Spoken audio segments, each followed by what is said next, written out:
Hi, it's Tim Hagan from Progress Coaching, and welcome to another episode for the Coaching Conversations podcast.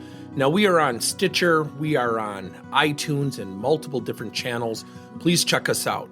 Now, one of the things that you'll get out of our podcast episodes is a lot of content, a lot of strategy. It's not fluff, it's not concept, yet we really want you to engage with the content and let us know your feedback.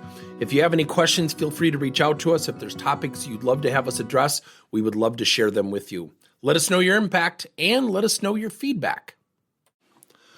I think about our ability as coaches, as leaders, is to expand the mindset, the thought process, the thought provocation of our people that we're coaching, whether they be clients or employees. I think about our ability to get people to think and look at things differently. You know, I did something at a client site years ago, and I probably should get back to it.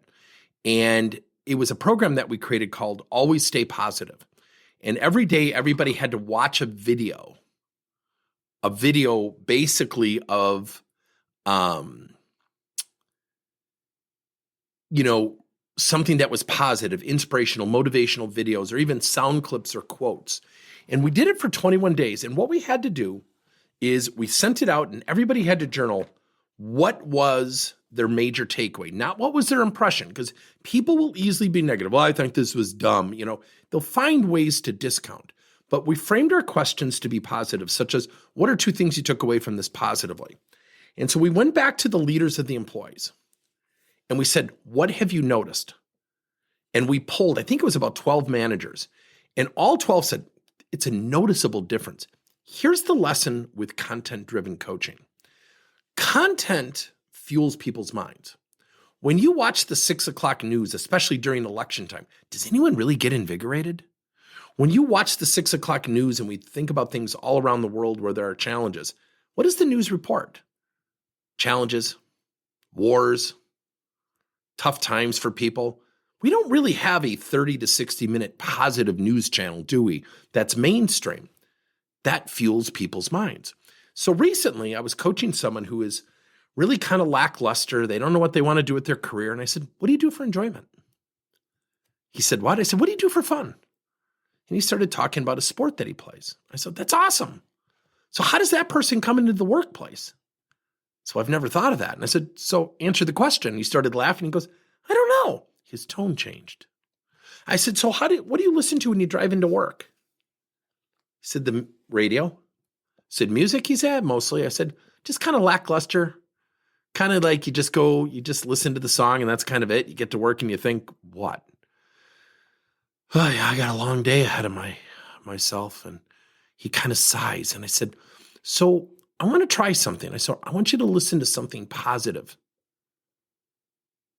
I want you to listen to something positive for the next 30 days. No music, no news.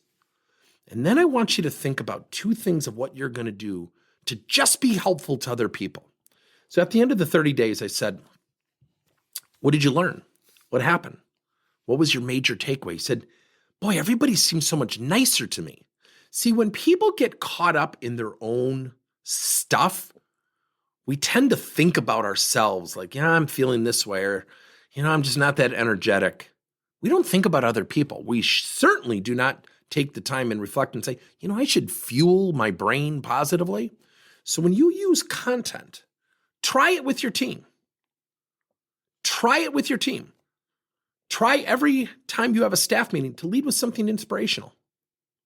And just let it sit. This is powerful when you use content and you create content that inspires and motivates. Guess what happens? People start to feel different. Their willingness goes up. Their transparency, their openness goes up. Not up full time, I get it. But find that content. Find that content that is in alignment with what you're trying to achieve.